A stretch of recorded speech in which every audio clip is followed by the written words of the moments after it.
Hi hello അസ്സലാമു അലൈക്കും welcome back to your channel. നമ്മുടെ പുതിയൊരു വീഡിയോയിലേക്ക് എല്ലാ കൂട്ടുകാർക്കും സ്വാഗതം. അപ്പോൾ എന്തൊക്കെ എല്ലാവരെയും വിശേഷം? എല്ലാവർക്കും സുഖാണെന്ന് വിചാരിക്കുകയാണ്. അൽഹംദുലില്ലാ ഞങ്ങൾക്കും സുഖമാണ് കേട്ടോ. അപ്പോൾ നമ്മളെ കഴിഞ്ഞ വീഡിയോക്കൊക്കെ നിങ്ങൾ തന്ന സപ്പോർട്ടിന് ഒരുപാട് നന്ദിയുണ്ട്. അതുപോലെ തന്നെ തുടർന്നുള്ള വീഡിയോസിനും നിങ്ങളെ സപ്പോർട്ട് ഉണ്ടാവുമെന്ന് പ്രതീക്ഷിക്കുകയാണ്.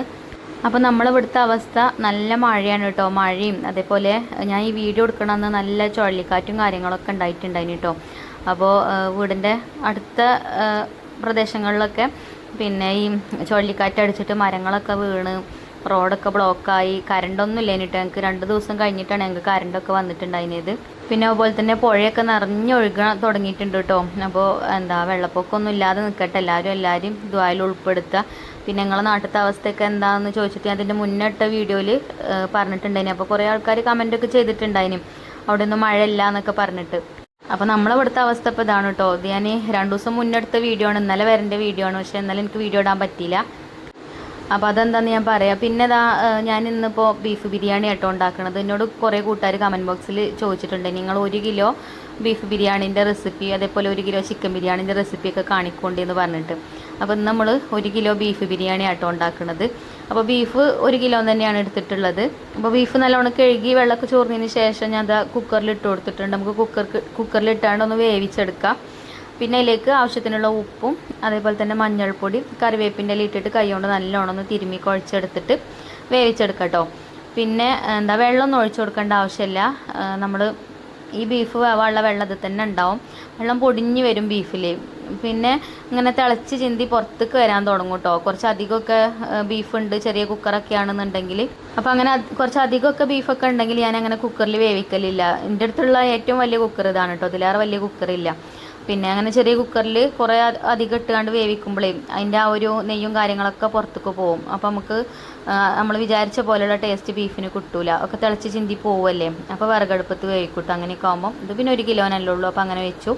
പിന്നെ ഇതിക്ക് 3 തക്കാളി എടുത്തിട്ടുണ്ട്. സവാള ഞാൻ 5 സവാള എടുത്തിട്ടുണ്ട് കേട്ടോ. അതിൽ 1 സവാള വലുതാണ്, മറ്റതൊക്കെ ചെറിയ സവാള ആയതുകൊണ്ടാണ് കേട്ടോ പിന്നെ 4 എടുത്തത്. അപ്പോൾ ശരിക്കിന് നമുക്ക് 1 കിലോ ബിരിയാണി ഉണ്ടാക്കുമ്പോൾ 3 സവാള മതി. അത്യാവശ്യം വലുപ്പമുള്ള സവാളയാണെന്നുണ്ടെങ്കിൽ. അതേപോലെ 2 കുടം വെളുത്തുള്ളി, ഇഞ്ചി, 8 പച്ചമുളക്, പിന്നെ മല്ലിച്ചപ്പും പുതിനയിലയും, പിന്നെ ഒരു നാരങ്ങ എടുത്തിട്ടുണ്ട്. അപ്പം ഇനി നമുക്ക് സവാളയൊക്കെ തൊലി കളഞ്ഞ് ഒക്കെ റെഡിയാക്കാം കേട്ടോ. അപ്പോൾ തന്നെ ഞാൻ അടുപ്പും കത്തിച്ചിട്ടുണ്ട്. ഇനി അടുപ്പത്ത് നമുക്ക് അരി തിളപ്പിച്ചിട്ടല്ല വെള്ളവും വെക്കാം. അപ്പോൾ വെള്ളമൊക്കെ തിളച്ച് വരുമ്പോൾ തന്നെ സവാളയൊക്കെ തൊലി കളയലും കട്ടയിലും ഒക്കെ കഴിയും. കുറേയൊന്നും ഇല്ലല്ലോ, കുറച്ചല്ലേ ഉള്ളൂ. പിന്നെ ഇപ്പോൾ മഴ ആയതുകൊണ്ട് തീയിന് കത്താൻ നല്ല മടിയുണ്ട് കേട്ടോ. അപ്പോൾ ഞാൻ ആദ്യം വിചാരിച്ചത് എന്താ വെച്ചാൽ പിന്നെ മഴ കൊണ്ട് ഇക്കാരം തീ ശരിക്കും കത്താത്തതെന്നൊക്കെ. പിന്നെയാണ് എനിക്ക് ആ സത്യം മനസ്സിലായത് കേട്ടോ. നമ്മളവിടെ ഇങ്ങനെ ഉറവ പൊട്ടിയിട്ടേ അടുപ്പൊക്കെ വെള്ളം വന്നിട്ട് തീ ശരിക്കും കത്തണേ ഇല്ല. ഇനി അങ്ങനെ ഇഞ്ചിയും വെളുത്തുള്ളിയൊക്കെ തൊലി കളഞ്ഞ് അതേപോലെ സവാള കട്ട് ചെയ്തെടുത്തിട്ടുണ്ട്, തക്കാളി കട്ട് ചെയ്തു.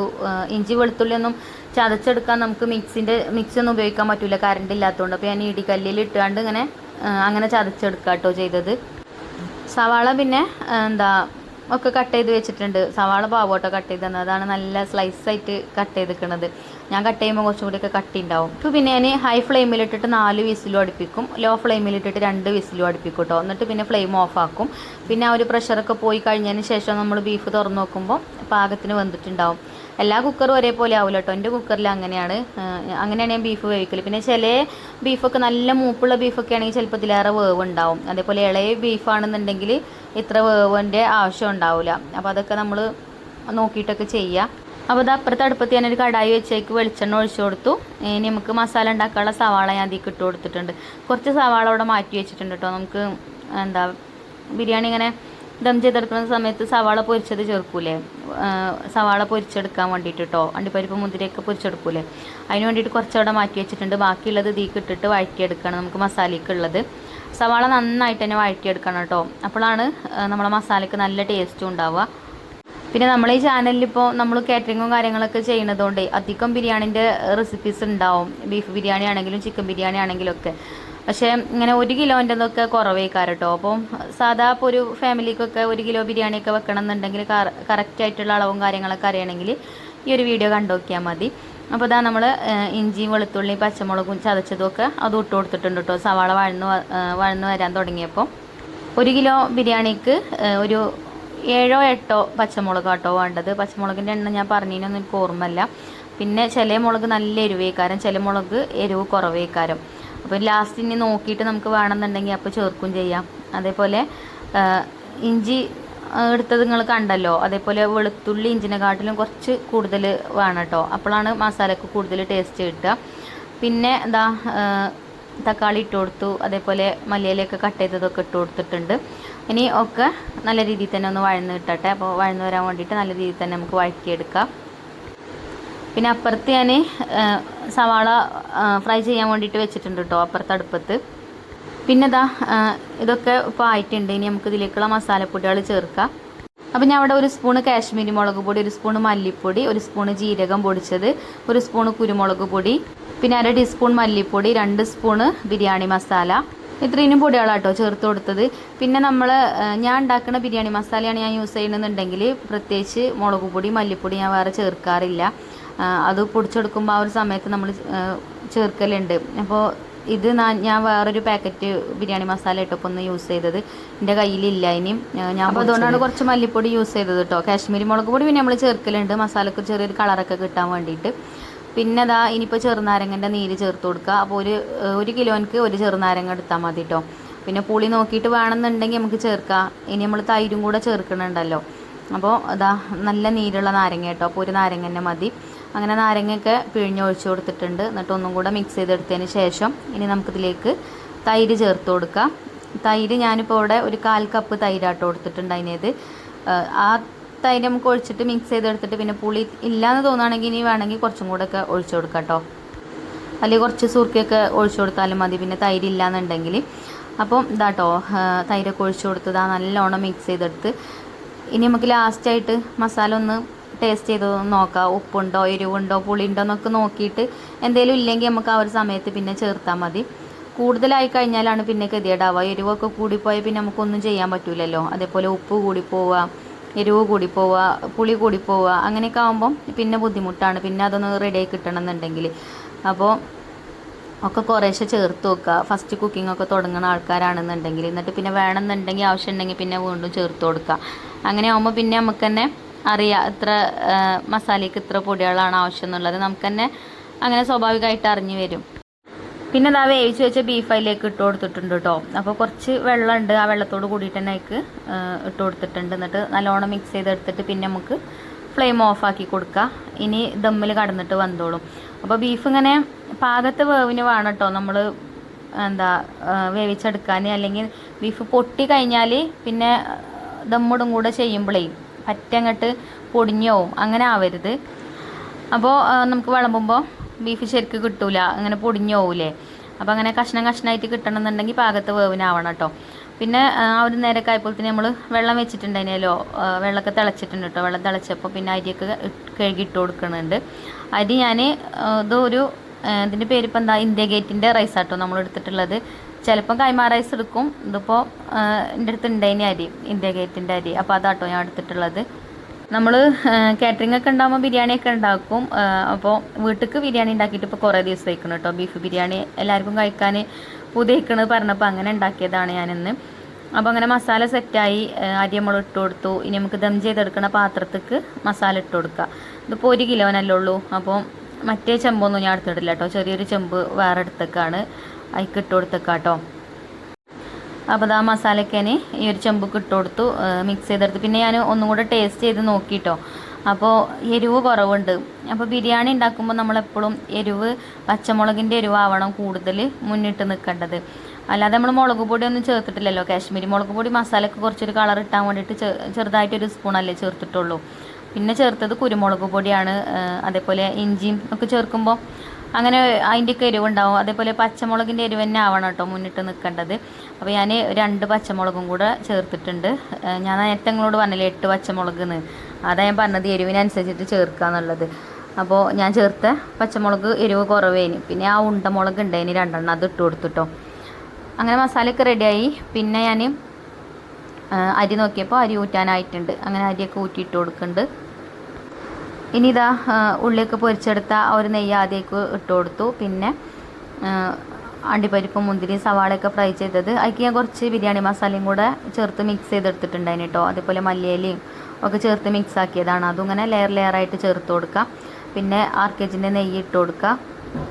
അപ്പോൾ ഇത് പെട്ടെന്ന് ഉണ്ടാക്കിയൊരു ബിരിയാണിയാണ് കേട്ടോ. ഒരുപാട് സമയമൊന്നും വേണ്ട. ഇതേപോലെ ബിരിയാണി ഉണ്ടാക്കുകയാണെന്നുണ്ടെങ്കിൽ ഒരടുപ്പ് ഇവിടെ വെള്ളം തിളപ്പിക്കാനും വെക്കുക, ഒരടുപ്പത്ത് കുക്കറിലാണെങ്കിൽ ബീഫ് അങ്ങനെ വേവിക്കാൻ വെക്കുക, പിന്നെ മസാല സ്റ്റൗമ്മൽ ഉണ്ടാക്കുക. അങ്ങനെയൊക്കെ ആകുമ്പം പെട്ടെന്നാവും കേട്ടോ. പിന്നെ ദമ്മ് കയറാൻ കുറച്ച് ടൈം എടുക്കും, അത്ര മാത്രമേ ഉള്ളൂ. നല്ലോണം ദമ്മ് കയറിയെങ്കിൽ തന്നെ ബിരിയാണി ടേസ്റ്റും ഉണ്ടാവുള്ളൂ. അപ്പോൾ ഏകദേശം ഒരു 3/4 മണിക്കൂറെങ്കിലും ദമ്മിൽ കിടക്കണം. നല്ല കനലൊക്കെ ഉണ്ടെങ്കിൽ അങ്ങനെ ആ കനൽമേൽ കുറച്ച് നേരം വെച്ച് കഴിഞ്ഞാൽ നല്ല അടിപൊളി സെറ്റായിട്ടുള്ള ബിരിയാണി തന്നെ നമ്മളെ വീട്ടിൽ തന്നെ നമുക്ക് റെഡിയാക്കി എടുക്കാൻ പറ്റും. നമ്മൾ എന്താ പറയുക, കല്യാണ വീടുകളിലൊക്കെ കിട്ടുന്ന ബിരിയാണി അതിനൊക്കെ ഒരു പ്രത്യേക ടേസ്റ്റ് ആയിക്കാരല്ലേ. അത് ആ ഒരു ചെമ്പിലൊക്കെ ഉണ്ടാക്കുമ്പം അങ്ങനെയാണ്, നല്ല കട്ടിയുള്ള ചെമ്പൊക്കെ അല്ലേ ഇക്കാരം. നമ്മളത് വീട്ടിലത്തേതാകുമ്പോൾ അങ്ങനെ വലിയ കട്ടില്ലാത്ത ചെമ്പൊക്കെ ആയിക്കാരം. എന്നാലും ദമ്മണ് കയറി കഴിഞ്ഞാൽ സൂപ്പറായിട്ട് കിട്ടും കേട്ടോ ബിരിയാണി.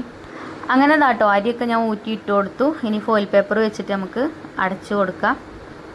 അപ്പോൾ അങ്ങനെ ആവിയൊന്നും പുറത്ത് പോവില്ല. അല്ലെങ്കിൽ മൈദ കൊണ്ട് ഒട്ടിച്ചാലും മതി. ഞാൻ അപ്പോൾ എളുപ്പത്തിന് വേണ്ടിയിട്ട് ഫോയിൽ പേപ്പർ ആട്ടോ ഇതാക്കി കൊടുക്കുന്നത്. ഇതേപോലെ ചുരുട്ടി വെച്ച് കൊടുത്തു കഴിഞ്ഞാൽ, കുറച്ച് ടൈറ്റായിട്ട് വെച്ച് കൊടുത്തു കഴിഞ്ഞാൽ ആവിയൊന്നും ഒടുക്കും പോവില്ല. അങ്ങനെ ആകുമ്പോൾ ദമ്മൊക്കെ നല്ലോണം കയറും ചെയ്യും, ബിരിയാണി നന്നാവും ചെയ്യും. അങ്ങനെ ഫോയിൽ പേപ്പറൊക്കെ വെച്ച് അടച്ചു കൊടുത്തിട്ടോ. ഇനി നമുക്ക് ഈ ചെമ്പിൻ്റെ അടപ്പ് ഇതിൻ്റെ മേലെയും വെച്ച് കൊടുക്കാം. എന്നിട്ട് അടുപ്പത്തേക്ക് വെക്കട്ടോ. ഞാൻ പറഞ്ഞല്ലോ, അടുപ്പിൽ ഞാൻ തീ അങ്ങനെ കത്തിക്കൊണ്ട് തീ കേടും ചെയ്യാട്ടോ. വലിയ കനലൊന്നും അടുപ്പിലില്ല. അപ്പോൾ ഇത് ഉറവ് പൊട്ടിയിട്ടേ ഉള്ളിൽ ഇങ്ങനെ നനവ് വന്നിട്ട് അടുപ്പ് നനയാണ്. അതുകൊണ്ടാണ് തീ വല്ലാതെ കത്താത്തത്. ഇന്ന് ഞാൻ നല്ലോണം തീ കത്താൻ ഗതിയിട്ടിക്കണം കേട്ടോ. തീ ഇങ്ങനെ ഊതി വീർപ്പിച്ച് നിന്നാണ്. പിന്നെ ലാസ്റ്റ് ആണ് എനിക്ക് മനസ്സിലായത് ഇത് ഉറവ് പൊടിഞ്ഞിട്ടാണ് ഇങ്ങനെ വരുന്നത് എന്നുള്ളത്. അങ്ങനെ ഞാൻ ചെമ്പൊക്കെ അടുപ്പത്ത് വെച്ച്, പിന്നെ കനൽ വല്ലാതെ ഇല്ലാത്തതുകൊണ്ട് കുറച്ച് നേരം ഒന്ന് കത്തിച്ചിട്ടുണ്ടായിന് കേട്ടോ, ചെറുതായിട്ട്. പിന്നെ നമ്മളെ ബീഫ് വേവിച്ച വെള്ളമൊക്കെ നമ്മളെ മസാലയിലുണ്ടല്ലോ, അപ്പോൾ അങ്ങനെ പെട്ടെന്ന് അങ്ങോട്ട് അടി പിടിക്കൊന്നുമില്ല. അപ്പോൾ കുറച്ച് നേരം ആ ഒരു തീ കത്തുന്ന രീതിയിൽ തന്നെ അങ്ങനെ വെച്ചിട്ടുണ്ട് കേട്ടോ. പിന്നെ ഒരു വെയിറ്റും വെച്ച് കൊടുത്തു. അങ്ങനെ ഒരു 3/4 മണിക്കൂറൊക്കെ കഴിഞ്ഞതിന് ശേഷം നമ്മൾ ബിരിയാണീൻ്റെ ദമ്മൊക്കെ പൊട്ടിച്ചു. അടപ്പൊക്കെ എടുത്താണ്ട് ഫോയിൽ പേപ്പറൊക്കെ എടുത്തതാണ്. നല്ലോണം ആവി കയറിയിട്ടുണ്ട്. പിന്നെ നമ്മളെപ്പോഴും ബിരിയാണിയൊക്കെ ഉണ്ടാക്കുമ്പോൾ ബിരിയാണി ദമ്മിടുമ്പോൾ ശ്രദ്ധിക്കേണ്ട ഒരു കാര്യം എന്താ വെച്ചാൽ, ബിരിയാണീൻ്റെ മസാല ചൂട് വേണം. പിന്നെ നമ്മൾ നല്ല ചൂടുള്ള റൈസല്ലേക്ക് ഇട്ട് കൊടുക്കുന്നത്. അപ്പോൾ ഈ താഴി നല്ല ചൂട്, മേലി നല്ല ചൂടാവുമ്പോൾ പെട്ടെന്ന് തന്നെ ദമ്മും കയറും, നല്ല ഉഷാറായിട്ട് തന്നെ ബിരിയാണി കിട്ടും ചെയ്യും കേട്ടോ. പിന്നെ നമ്മൾ കനൽമലും കൂടെ വെച്ച് കഴിഞ്ഞാൽ ഇതേപോലെ ദമ്മൊക്കെ കയറി നല്ല അടിപൊളിയായിട്ട് കിട്ടും. അപ്പോൾ ഇതാട്ടോ ബിരിയാണി റെഡി ആയിട്ടുണ്ട്. അടിയിലൊന്നും പിടിച്ചിട്ടില്ല കേട്ടോ. ഇനി നമുക്കിത് വേറൊരു പാത്രത്തേക്ക് മാറ്റാം. അപ്പോൾ നമ്മൾ മസാല ഉണ്ടാക്കിയ പാത്രം തന്നെയാണിത്. അപ്പോൾ ഇതിൽ തന്നെ ഇട്ട് കൊടുക്കാം കേട്ടോ. ഇതിങ്ങനെ തന്നെ ഞാൻ അടച്ചു വെച്ചതേനി കേട്ടോ, കഴുകിയിട്ടൊന്നുമില്ല. പിന്നെ ബീഫിൻ്റെ ഇതൊക്കെയാണല്ലോ അതിലുള്ളത്, അപ്പോൾ പിന്നെ കഴുകിയിട്ടൊന്നുമില്ല കേട്ടോ, അങ്ങനെ അടച്ചു വെച്ചിട്ടുണ്ടായിന്. അങ്ങനെ അതിക്ക് റൈസൊക്കെ നമ്മൾ ഇട്ട് കൊടുക്കുന്നുണ്ട്. പിന്നെ ചില ഭാഗത്തൊക്കെ ബിരിയാണി ഉണ്ടാക്കുമ്പോൾ ഒക്കെ കൂടെ ഒന്നായിട്ട് അങ്ങനെ മിക്സ് ആക്കലാണല്ലേ. നമ്മളവിടെ അങ്ങനെയല്ല കേട്ടോ. ഞങ്ങളിങ്ങനെ റൈസ് വേറെയും മസാല വേറെ സെപ്പറേറ്റ് ആക്കിയിട്ട് എടുക്കുക ചെയ്യുക. എന്നിട്ട് ലാസ്റ്റ് ചോറ് വിളമ്പുമ്പോൾ റൈസും വിളമ്പും, അതേപോലെ മസാല പിന്നെ വിളമ്പും. അങ്ങനെ കേട്ടോ നമ്മൾ ചെയ്യൽ. ചിലരൊക്കെ കൂടെ മിക്സ് ചെയ്ത് അങ്ങനെ ഉണ്ടാക്കുമല്ലോ. എന്നോട് കമൻറ്റ് ബോക്സിൽ ചോദിക്കലുണ്ട്, നിങ്ങളെന്താ ഒന്നായിട്ട് മിക്സ് ചെയ്യാത്തത്, അങ്ങനെ ഒന്നായിട്ടാണ് മിക്സ് ചെയ്താൽ പോരെ എന്ന് ചോദിക്കലുണ്ട്. അപ്പോൾ ഇവിടെ എങ്ങനെയാട്ടോ ഉണ്ടാക്കൽ. അപ്പം അങ്ങനെ നമ്മൾ ബിരിയാണിയൊക്കെ അടിപൊളിയായിട്ട് കിട്ടിയിട്ടുണ്ട്. കണ്ടില്ല നിങ്ങൾ, ആവി പോണ് നല്ല ചൂടുള്ള നല്ല സൂപ്പർ ബിരിയാണി കേട്ടോ. നല്ല മഴയുണ്ട് പുറത്ത്. പിന്നെ ഞാൻ പറഞ്ഞില്ലല്ലോ ഞങ്ങൾക്ക് കറണ്ടൊന്നും ഇല്ലേനി, ഇന്നലെയാണ് കറണ്ട് വന്നതെന്നൊക്കെ. അപ്പോൾ ഇന്നലെ പിന്നെ വീഡിയോ ഇടാഞ്ഞത് എന്താ വെച്ചാൽ, ഇന്നലെ ഞാനിവിടെ ഇല്ലേനി കേട്ടോ. ഇന്നലെ ഞാൻ ഹോസ്പിറ്റലിൽ പോയിന്. എൻ്റെ ഇളച്ചി ഗർഭിണിയേന്. അപ്പോൾ അവളെ ഇന്നലെ അഡ്മിറ്റിന് ചെല്ലാൻ പറഞ്ഞിട്ടുണ്ടായിന് ഡോക്ടർ. അഡ്മിറ്റ് ആവാൻ പറഞ്ഞ ദിവസം കേട്ടോ, 8-ാം തീയതി ജൂലൈ 8-ന്. അപ്പോൾ ഞങ്ങൾ രാവിലെ ഒരു 8 മണിയാകുമ്പോഴത്തേനും നമുക്ക് ഹോസ്പിറ്റലിൽ എത്തേണ്ടേനി. അങ്ങനെ അൽഹംദുലില്ലാ ഞങ്ങൾ ഹോസ്പിറ്റലിലെത്തി. പിന്നെ ഒരു 12:45 ആയപ്പോഴത്തേനും അവൾ പ്രസവിച്ചും ചെയ്തു കേട്ടോ. അപ്പോൾ 4 ആൺകുട്ടികളെ എൻ്റെ ഇളച്ചനുണ്ടായിരുന്നത്. അപ്പോൾ ഇന്നൊരു എന്താ പറയുക, ഒരു കുഞ്ഞിപ്പെങ്ങളെ കിട്ടി. അൽഹംദുലില്ലാ ഒരുപാട് സന്തോഷം. അങ്ങനെ 4 ആങ്ങളമാർക്കൊരു കുഞ്ഞിപ്പെങ്ങളെ കിട്ടിയിട്ടോ. അപ്പോൾ ഒരുപാട് സന്തോഷം ഉണ്ടായിന്. പിന്നെ പ്രസവമൊക്കെ പെട്ടെന്ന് തന്നെ കഴിയുള്ളത്. കുറേ നേരം നമ്മൾ ഹോസ്പിറ്റലിൽ നിൽക്കേണ്ട അവസ്ഥ അങ്ങനെയൊന്നും വരില്ല. സാധാരണ അങ്ങനെ തന്നെ ആട്ടോ ഉണ്ടാവാറ്. അപ്പോൾ ഇതും അതേപോലെ തന്നെ ആയി. അങ്ങനെ അതാട്ടോ ഞാൻ ഇന്നലെ പിന്നെ വീഡിയോ ഇടാഞ്ഞത്. ഇന്നലെ ഓളെ കൂടെ ഹോസ്പിറ്റലിൽ പോയതിന് പിന്നെ വൈകുന്നേരം ആയിക്കണ വീട്ടിലേക്ക് എത്തിയപ്പോൾ. അപ്പോൾ കുട്ടീൻ്റെ ഫോട്ടോ ഞാൻ ലാസ്റ്റ് കൊടുക്കട്ടോ. അങ്ങനെ നമ്മുടെ ബിരിയാണി കണ്ടോ സെറ്റ് ആയിക്കണം കേട്ടോ. പിന്നെ ബിരിയാണി ഉണ്ടാക്കിയ അന്നല്ല കേട്ടോ ഹോസ്പിറ്റലിൽ പോയത് ഞാൻ പറഞ്ഞല്ലോ ജൂലൈ 8-ാം തീയതി. ഇത് അതിൻ്റെ തലേ ദിവസം എടുത്ത വീഡിയോ ആണ്. അവന് ബിരിയാണി ഉണ്ടാക്കാൻ അറിയാത്തോല് ഇതേപോലെ ഒന്ന് ഉണ്ടാക്കി നോക്കോണ്ടി, നല്ല സൂപ്പറായിട്ട് കിട്ടും കേട്ടോ.